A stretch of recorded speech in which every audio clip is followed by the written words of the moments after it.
درۆکردن لەگەڵ خەڵکی درۆکردن لە خەڵکی لەگەڵ خەڵکی ئەمە جۆری زۆرە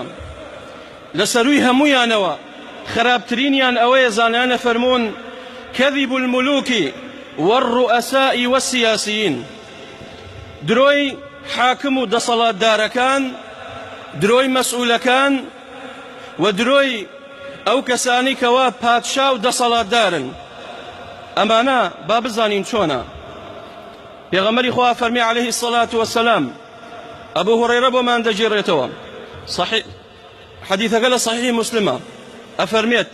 ثلاثة لا يكلمهم الله يوم القيامة ولا ينظر إليهم ولا يزكيهم ولهم عذاب أليم أفرمي سيجور كسهن لروجي قيامت خواي پروردگار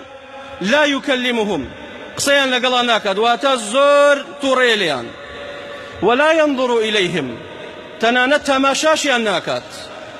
ولهم عذاب أليم ولا يزكيهم وباشيان ناكاتو بلكو أيانكاتنا وآقري دوزة خواي تعالى پناما مدا بابزانين أمسي صنفكيا أقر كسيق لإيميا أقر منميان إيويا باتو بيلي بكينو پشيمان بينو فرمويا كميان عائل مستكبر فقيريك نبون وندارة بلا متكبرة نانية بيخوا تكبركات شكا دائما تكبر لقل دولمنا إيه أقر بيتوا بلام تويكي فقير نانية بيخوي دينار لجيفان تانية تكبر بچيه كيت بسياركت بمالكت بقصركت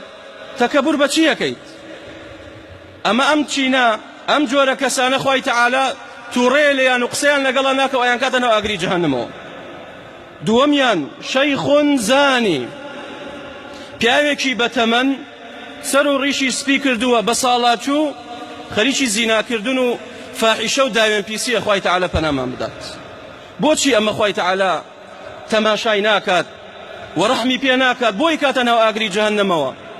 چونکە دائیمە شەهوەت لەگەڵ گەنجایە ئەگەر گەنجێک زینا بکات بە هەر حاڵ ئەوەش کەبائیرە و تاوانە بەڵام ئەگەر پیاوێکی پیرەمێردی بەتەمەن ئەو کارە ناشرینە بکات ئەو فاحیشەیە بکات خوای تعالى فرمێت تۆ هیچت پێوە نەماوە بۆ خەریکی زینایت بڕۆ تۆش بۆ جەهەنەم تەماشاشی ناکە و ڕەحمیشی پێ ناکات بەڵام جۆری سێیەم فەرمووی ومەلیکون کەذاب